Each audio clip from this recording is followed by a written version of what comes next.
പാട്ടുകളിൽ പാടിക്കൂടി നമ്മൾ ദൈവത്തെ സ്തുതിച്ചു മഹത്വപ്പെടുത്തി.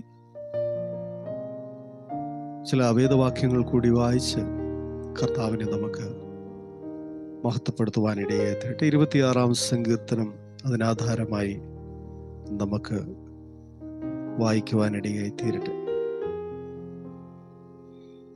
ദാവീദിന്റെ ഒരു സങ്കീർത്തന ഭാഗമായിട്ടാണ് നമുക്കിതിനെ മനസ്സിലാക്കുവാൻ കഴിയുന്നത്. ഇവിടെ പ്രാരംഭവാക്യങ്ങളിൽ ദാവീദിന്റെ നിഷ്കളങ്കതയെക്കുറിച്ച് താൻ ദൈവത്തോട് പറയുകയും ദൈവത്തിൽ താൻ ഇളകാതെ ആശ്രയിക്കുന്നുവെന്നും പറയുമ്പോൾ അത് വാസ്തവമാണോ എന്ന്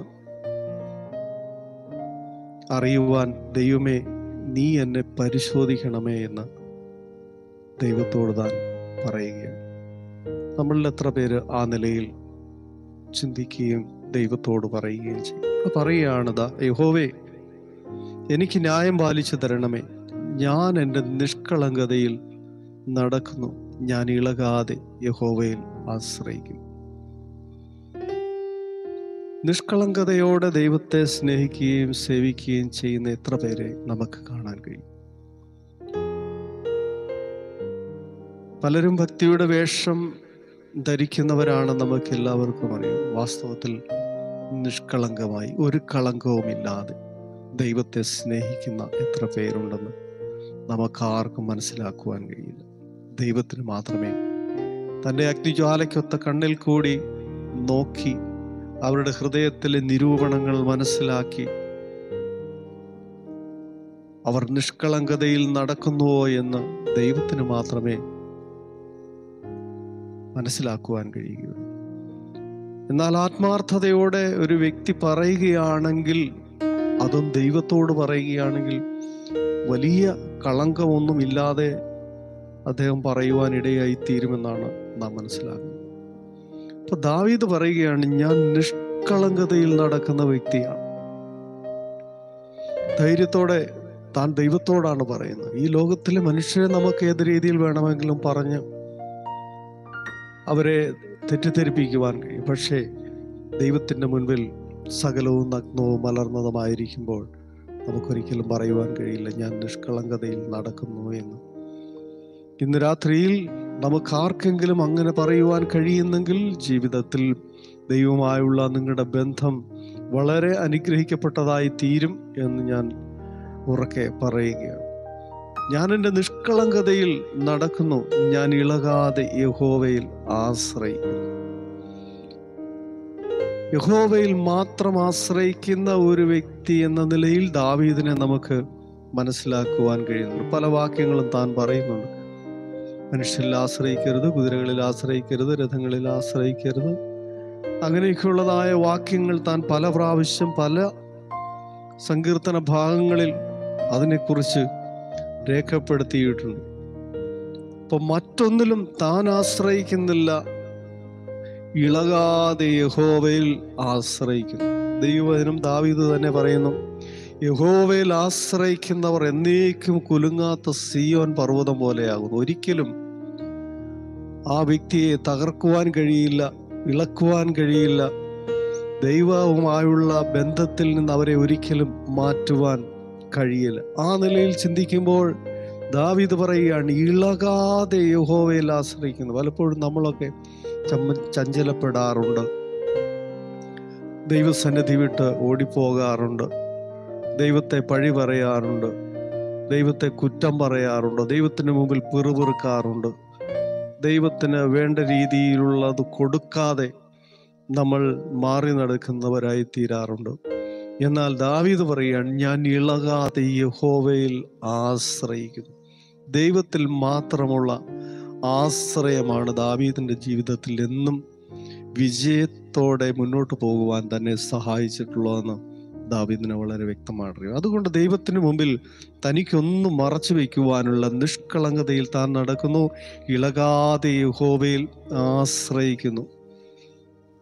താൻ അത് ആത്മാർത്ഥമായി പറഞ്ഞു എന്ന് നമുക്ക് വിശ്വസിക്കാം. ഇവിടെ അടുത്ത വാക്യമാണ് നമ്മൾ മനസ്സിലാക്കേണ്ടത്. യഹോവേ, എന്നെ പരീക്ഷിച്ച് ശോധന ചെയ്യണമേ. അപ്പം ദൈവം പരിശോധിച്ചാൽ ശരിയായ രീതിയിൽ ദൈവം പരിശോധിക്കും. ഈ ലോകത്തുള്ളതായ പരിശോധന മാർഗങ്ങളെല്ലാം നമുക്കറിയാം. അതൊന്നും കൃത്യമായിട്ടൊന്നും മനസ്സിലാക്കുവാൻ കഴിയില്ല. ഏകദേശ രൂപങ്ങളൊക്കെ നമുക്ക് മനസ്സിലാക്കുവാൻ കഴിയും. പല സ്കാനിങ് മെഷീനുകളുണ്ട്. ബ്ലഡിൻ്റെ, ഷുഗറിൻ്റെ, കൊളസ്ട്രോളിൻ്റെ ഒക്കെ അളവ് പരിശോധിക്കുന്ന മെഷീനുകളുണ്ട്.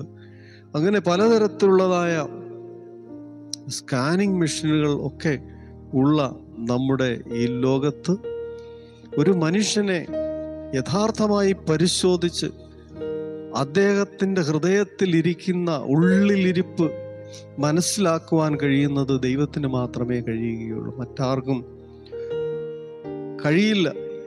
അവരുടെ ഹൃദയത്തിലെ നിരൂപണങ്ങൾ എന്തൊക്കെയാണ്? ഇവിടെ ദാവീദ് പറയുകയാണ്, യഹോവേ, ഈ ലോകത്തിലെ ഒരു മിഷൻ വെച്ച് നീ എന്നെ പരിശോധിക്കാതെ നീ തന്നെ എന്നെ പരിശോധിച്ച് അതിന് കൃത്യത വരുത്തണം. താൻ പറയുന്നു, എൻ്റെ അന്തരംഗവും എൻ്റെ ഹൃദയവും പരിശോധിക്കണമേ. അപ്പം നമ്മളെ ഇന്ന് രാത്രിയിൽ ദൈവം ഓരോരുത്തരെ മാറ്റി നിർത്തി പരിശോധിക്കുവാൻ നമ്മൾ ദൈവത്തോട് പറഞ്ഞാൽ നമ്മൾ പറയില്ല, പറയുവാൻ നമുക്ക് കഴിയില്ല. നമ്മുടെ സംസാരം, ചിന്ത, പ്രവർത്തികൾ എല്ലാം വെച്ച് നോക്കുമ്പോൾ നമ്മൾ നിഷ്കളങ്കതയിൽ നടക്കുന്നു എന്നും, ദൈവമേ, എൻ്റെ ഹൃദയത്തെയും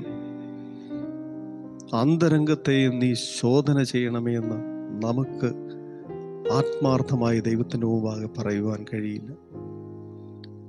ദൈവവചനം പറയുന്നു, എല്ലാവരും ഒരുപോലെ പാപം ചെയ്തു കൊള്ളരുതാത്തവരായി തീർന്നിരിക്കുന്നു എന്നാണ്. നീതിമാൻ ആരുമില്ല, ഒരുത്തൻ പോലുമില്ല.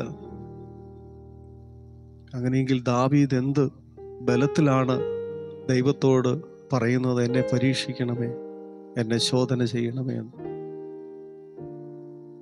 ആരെങ്കിലും ഇന്ന് രാത്രിയിൽ ഞാൻ വിശുദ്ധനാണ് എന്ന് പറഞ്ഞാൽ ദൈവവചനം പറയുന്നു, അവനെ പോലെ കള്ളൻ മറ്റാരുമില്ല.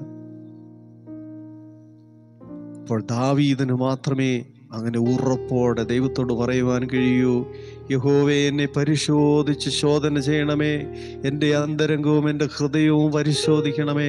നിന്റെ ദയ എൻ്റെ കണ്ണിന് മുൻപിലിരിക്കുന്നു, നിന്റെ സത്യത്തിൽ ഞാൻ നടന്നുമിരിക്കുന്നു.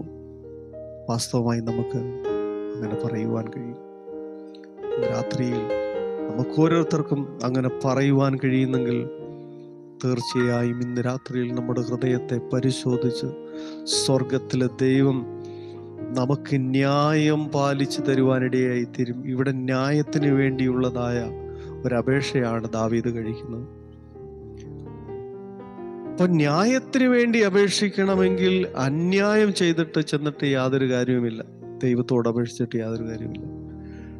അപ്പോൾ നിഷ്കളങ്കതയിൽ നടന്നിട്ട് ഇളകാതെ യഹോവയിൽ ആശ്രയിച്ചിട്ട് ദൈവമേ, നീ എനിക്ക് ന്യായം പാലിച്ച് തരണമേ എന്ന് പറഞ്ഞാൽ അതിനകത്തൊരു മാന്യതയുണ്ട്. ഇന്ന് രാത്രിയിൽ അത് പാലിക്കുവാൻ ദാവീദ് എന്ന വ്യക്തി തയ്യാറായതിൽ ദൈവത്തെ സ്തുതിക്കുകയാണ്. ഇവിടെ പറയും, ഞാൻ നിന്റെ സത്യത്തിൽ നടന്നുമിരിക്കുന്നു, നിന്റെ ദയ എൻ്റെ കണ്ണിന് മുൻപിലിരിക്കുന്നു. ഞാൻ വ്യർത്ഥന്മാരോടുകൂടെ ഞാൻ ഇരുന്നിട്ടില്ല, കപടക്കാരുടെ അടുക്കൽ ഞാൻ ചെന്നിട്ടുമില്ല. ദുഷ്പ്രവർത്തിക്കാരുടെ സംഘത്തെ ഞാൻ പകച്ചിരിക്കുന്നു, ദുഷ്ടന്മാരോടുകൂടെ ഞാൻ ഇരിക്കുകയുമില്ല. 1-ാം സങ്കീർത്തനത്തിൽ ദാവീദ് പറയുന്നുണ്ട്, പാപികളുടെ വഴിയിൽ നിൽക്കരുത്, പരിഹാസികളുടെ ഇരിപ്പിടത്തിൽ ഇരിക്കരുത്, ദുഷ്ടന്മാരുടെ ആലോചന പ്രകാരം നടക്കരുത് എന്ന് ഒരു വ്യക്തി പറയണമെങ്കിൽ ആ വ്യക്തിയും അങ്ങനെയുള്ള വ്യക്തിയായിരിക്കണം. അതുകൊണ്ടാണ് ദാവീദ് പറയുന്നത് അങ്ങനെ ചെയ്യരുത് എന്ന് പറയുന്നത്. ഇവിടെ പറയുന്നുണ്ട് അതിനെക്കുറിച്ച്, വ്യർത്ഥന്മാരോടുകൂടെ ഞാൻ ഇരുന്നിട്ടില്ല, കപടക്കാരുടെ അടുക്കൽ ഞാൻ ചെന്നിട്ടുമില്ല, ദുഷ്പ്രവർത്തിക്കാരുടെ സംഘത്തെ ഞാൻ പകച്ചിരിക്കുന്നു, ദുഷ്ടന്മാരോടുകൂടെ ഞാൻ ഇരിക്കുകയുമില്ല. നമുക്ക് നല്ലൊരു തീരുമാനം ദാവീദ് എടുത്തതുപോലെ എടുക്കുകയും ദൈവത്തിൻ്റെ സന്നിധിയിൽ നമുക്ക് ന്യായമായി ലഭിക്കേണ്ടതായ ഏതൊരാവശ്യത്തിനും നിഷ്കളങ്കതയോടെ നടന്ന് യഹോവയിൽ ഇളകാതെ ആശ്രയിക്കുവാൻ നമ്മൾ തയ്യാറാകുന്നെങ്കിൽ തീർച്ചയായും നമ്മുടെ പ്രാർത്ഥനയ്ക്കും യാചനയ്ക്കും കണ്ണുനീരിനും നമ്മുടെ രോഗത്തിനും നമ്മൾ ജീവിതത്തിൽ അനുഭവിക്കുന്ന ഏത് ഞെരുക്കങ്ങൾക്കും സ്വർഗത്തിലെ ദൈവം മാറ്റം വരുത്തി നമുക്കൊരു വിശാലത തരുവാൻ, നമുക്ക് സൗഖ്യം തരുവാൻ, നമ്മൾ കടന്നു പോകുന്ന നീറുന്ന വിഷയങ്ങൾക്ക് മറുപടി തരുവാൻ ദൈവം സർവശക്തനാണെന്ന് ഇന്ന് രാത്രിയിൽ നമ്മൾ തിരിച്ചറിയുക. ആ ദാവീദിനെ പോലെ ദൈവത്തിന്റെ അടുക്കിലേക്ക് നമുക്ക് നിഷ്കളങ്കതയോടെ അടുത്തു വരുവാനിടയായി തീരട്ടെ. നിർമ്മലതയോടെ നമുക്ക് അടുത്തു വരുവാനിടയായി തീരട്ടെ. ആ ദൈവത്തിന്റെ കരം ഇന്ന് രാത്രിയിൽ നമുക്ക് വേണ്ടി പ്രവർത്തിക്കുന്ന രാത്രിയാണ്.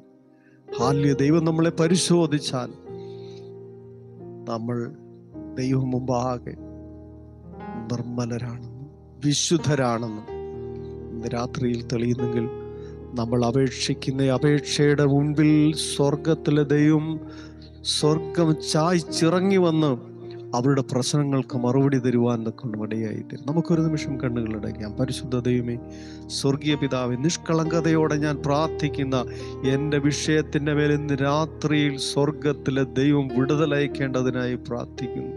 ഞങ്ങൾ ശ്രദ്ധിക്കുന്ന ഓരോരുത്തരുടെയും പ്രശ്നങ്ങൾക്ക് അവർ നിഷ്കളങ്കതയോടെ നിർമ്മലതയോടെ ദൈവത്തോട് അവർ അപേക്ഷിക്കുന്നെങ്കിൽ, ദൈവത്തിൽ പൂർണ്ണമായി അവർ ആശ്രയിക്കുന്നെങ്കിൽ, സ്വർഗം നാളത്തേക്ക് വയ്ക്കാതെ ഇന്ന് രാത്രിയിൽ തന്നെ അവരുടെ ജീവിതത്തിലെ പ്രശ്നങ്ങൾക്ക് മറുപടി നൽകി അവരെ വിടുവിക്കുമാറാകണം. അവർക്ക് ന്യായം പാലിച്ചു കൊടുക്കുമാറാകണം. തക്ക സമയത്ത് വെളിപ്പെടുന്ന ആ ദൈവത്തിന്റെ കരങ്ങളിലേക്ക് വിഷയങ്ങളെ സമർപ്പിക്കുക. ദാവീദിന് ന്യായം പാലിച്ചു കൊടുത്തുവെങ്കിൽ സ്വർഗം രാത്രി ഞങ്ങൾക്ക് വേണ്ടിയും ഒരു വിടുതലായി ഞങ്ങളുടെ ജീവിതത്തിലേക്ക് ഇറങ്ങി വരണം. ഞങ്ങളുടെ വ്യക്തിപരമായ ജീവിതത്തിൽ, ഞങ്ങളുടെ കുടുംബ ജീവിതത്തിൽ, ഞങ്ങളുടെ തലമുറകളുടെ ജീവിതത്തിൽ, ഞങ്ങളുടെ സഭയിൽ, ഞങ്ങളായിരിക്കുന്ന ദേശത്ത്, ഞങ്ങളുടെ പ്രസ്ഥാനത്തിൽ, ഞങ്ങളുമായി ബന്ധപ്പെട്ട് നിൽക്കുന്ന ഞങ്ങളുടെ രക്തബന്ധങ്ങൾ, സുഹൃത്തുക്കൾ, സഹപാഠികൾ എല്ലാവരുടെയും ജീവിതത്തിൽ, നിഷ്കളങ്കതയോടെ നടക്കുന്നവരുടെ എല്ലാം ജീവിതത്തിൽ സ്വർഗം വിടുതലായി വെളിപ്പെടും. യേശുക്രിസ്തുവിൻ ധന്യമേറിയ നാമത്തിൽ തന്നെ ആമേൻ. ദൈവം നമ്മളെ എല്ലാവരെയും അനുഗ്രഹിക്കട്ടെ. ക്രിസ്തു യേശുവിന്റെ നാമത്തിൽ എല്ലാവർക്കും സ്നേഹവന്ദനത്തെ ഒരിക്കൽ കൂടി അറിയിക്കുന്നു. Thank you. God bless you.